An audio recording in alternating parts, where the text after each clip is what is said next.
സ്വഹാബിവര്യനായ ജുലൈബീബ് റളിയല്ലാഹു അൻഹു പൊതുവെ പൊക്കം കുറഞ്ഞ വിരൂപനായ ഒരു വ്യക്തിയായിരുന്നു.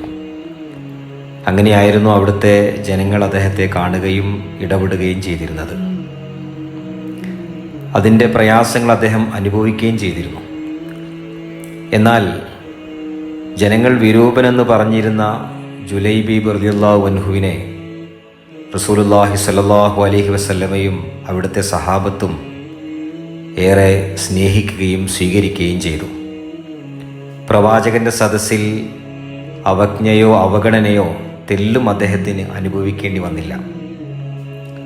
താൻ ജനങ്ങളുടെ മുമ്പാകെ ഒരു വിരൂപനാണെന്ന ചിന്ത, അതിൽ നിന്ന് ഉണ്ടാകുന്ന അപകർഷബോധവും ജുലൈബീബ് റളിയല്ലാഹു അൻഹുവിന് ഉണ്ടായിരുന്നു.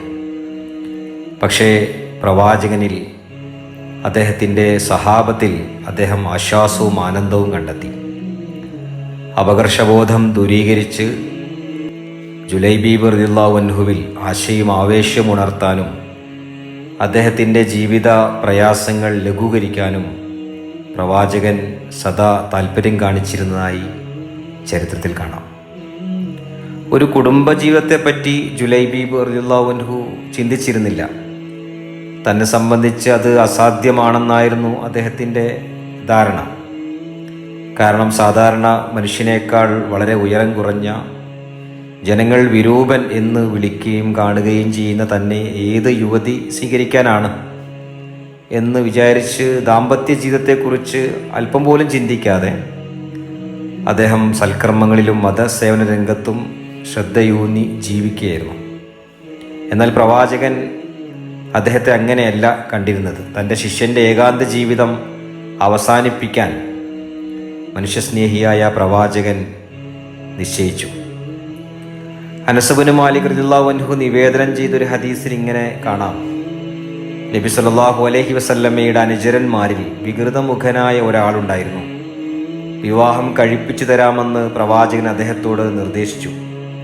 തത്സമയം അദ്ദേഹം ഇങ്ങനെ പറഞ്ഞു: അള്ളാഹുവിൻ്റെ റസൂലേ, അപ്പോൾ ഞാൻ ഒരു വില കുറഞ്ഞവനായി തീരുന്നത് അങ്ങേക്ക് കാണാം. അള്ളാഹുവിൻ്റെ അടുക്കൽ താങ്കൾ വില കുറഞ്ഞവനല്ല എന്നായിരുന്നു ഇതിന് പ്രവാചകന്റെ ഉത്തരം. ഒരു അൻസാരിയുടെ മകളെ ജുലൈബീബ് റളിയല്ലാഹു അൻഹുവിന് വധുവായി പ്രവാചകൻ കണ്ടുവച്ചു. അവിടുന്ന് നിർദ്ദേശമനുസരിച്ച് അദ്ദേഹം വധുഗ്രഹത്തിൽ ചെന്നപ്പോൾ പക്ഷെ മാതാപിതാക്കൾക്ക് വരനെ ഇഷ്ടപ്പെട്ടില്ല. ഒരു വിരൂപന് മകളെ വിവാഹം ചെയ്തു കൊടുക്കുകയോ? ഇത്തരം ഒരു ത്യാഗത്തിന് അവൾ മുതിരുമോ? അതായിരുന്നു അവരലട്ടിയ പ്രശ്നം. പ്രവാചകന്റെ താല്പര്യം മനസ്സിലാക്കുകയും മാതാപിതാക്കളുടെ സംഭാഷണം കേട്ടുകൊണ്ടിരിക്കുകയും ചെയ്ത യുവതി ഈ സമയം അകത്തുനിന്ന് അള്ളാഹും റസൂലും ഒരു സംഗതി തീരുമാനിച്ചാൽ തന്നിഷ്ടം പ്രവർത്തിക്കാൻ സത്യവിശ്വാസിനിക്കും പാടുള്ളതല്ല എന്ന അർത്ഥം വരുന്ന ഖുർആൻ വചനം ഓതി. പ്രവാചകന്റെ വളർത്തുമകനായിരുന്ന സെയ്ദ് ഇബ്നു ഹാരിസയെ വിവാഹം കഴിക്കാൻ വിസമ്മതിച്ച സൈനബ് ബിൻത് ജഹ്ഷിന്റെ കാര്യത്തിൽ അവതരിച്ച വചനമായിരുന്നു അത്. അപ്പം മേൽപ്പറഞ്ഞ ഈ അൻസാരി യുവതി പ്രവാചകന്റെ താല്പര്യത്തെ മാനിക്കാൻ തയ്യാറായി. മറിച്ചൊരു നിലപാട് സ്വീകരിക്കാൻ വിശ്വാസികൾക്ക് അധികാരമില്ല. അള്ളാഹുവിൻ്റെയും റസൂലിൻ്റെയും താല്പര്യമനുസരിച്ച് ജീവിക്കണമെന്ന് നിർബന്ധമുള്ള യുവതി വിവാഹകാര്യം വന്നപ്പോൾ ഓർത്തത് മേൽ സൂചിപ്പിച്ച ഖുർആൻ വാക്യമാണ്: ജുലൈബീബിനെ ഞാൻ സ്വീകരിക്കുന്നു. അള്ളാഹുവിൻ്റെ ദൂതൻ എനിക്ക് ഇഷ്ടപ്പെട്ടത് എന്തായാലും ഏറ്റുവാങ്ങാൻ ഞാൻ ഒരുക്കമാണ്. അവർ മാതാപിതാക്കളോട് തുറന്നു പറഞ്ഞു. ഈ വിവരം അറിഞ്ഞപ്പോൾ പ്രവാചകൻ ആ യുവതിയുടെ നന്മയ്ക്ക് വേണ്ടി പ്രാർത്ഥിച്ചു: അള്ളാഹുവേ, അവൾക്ക് നിർലോഭം നന്മ ചൊരിയണേ, അവളുടെ ജീവിതം ദുരിതപൂർണമാക്കരുതേ. ബാഹ്യമായ സൗന്ദര്യത്തിലോ ഭൗതിക താല്പര്യങ്ങളിലോ ഒട്ടും താല്പര്യമില്ലാത്ത ഒരു സഹധർമ്മിണിയെ കൂട്ടിന് ലഭിച്ച ജുലൈബീബ് യുദ്ധത്തിൽ വധിക്കപ്പെടുന്നതുവരെ അവരോടൊത്ത് തന്നെ അദ്ദേഹം ജീവിച്ചു. അദ്ദേഹം എങ്ങനെ വധിക്കപ്പെട്ടു? പ്രവാചകൻ ഒരു യുദ്ധത്തിൽ വിജയം വരിച്ച് അനുചരന്മാരുമായി അതേക്കുറിച്ച് സംസാരിച്ചു കൊണ്ടിരിക്കുകയായിരുന്നു. ആരെങ്കിലും നമുക്ക് നഷ്ടപ്പെട്ടിട്ടുണ്ടോ? പ്രവാചകൻ അന്വേഷിച്ചു. സഹാബികൾ ചില വ്യക്തികളുടെ പേരുകൾ പറഞ്ഞു. ഇനി ആരെങ്കിലും ഉണ്ടോ? തിരുമേനി വീണ്ടും ചോദിച്ചു. അവർ ആലോചിച്ച് ചില സഹാബികളുടെ പേരുകൾ കൂടി പറഞ്ഞു. ഇനി ആരെങ്കിലും നഷ്ടപ്പെട്ടിട്ടുണ്ടോ? റസൂലുള്ളാഹി സ്വല്ലല്ലാഹു അലൈഹി വസല്ലമ ആവർത്തിച്ചു. ഇനി ആരുമില്ല എന്നായിരുന്നു അനുചരന്മാരുടെ മറുപടി. തത്സമയം പ്രവാചകൻ അറിയിച്ചു, ജുലൈബീബ് നമുക്ക് നഷ്ടപ്പെട്ടിട്ടുണ്ട്.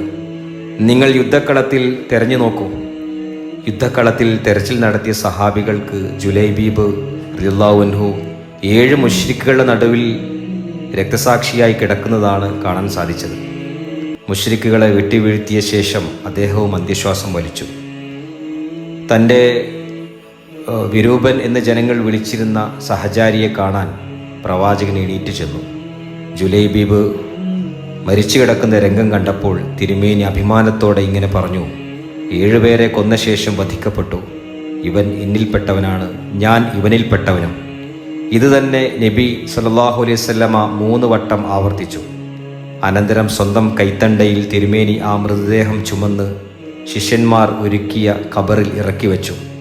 കഥാപുരുഷനോടുള്ള സ്നേഹപ്രകടനം എന്നതിലുപരി വിനയത്തിൻ്റെയും ചുമതല ബോധത്തിൻ്റെയും സമൂർത്ത ഭാവമായിരുന്നു പ്രവാചക ശ്രേഷ്ഠൻ്റെ ഈ നടപടി.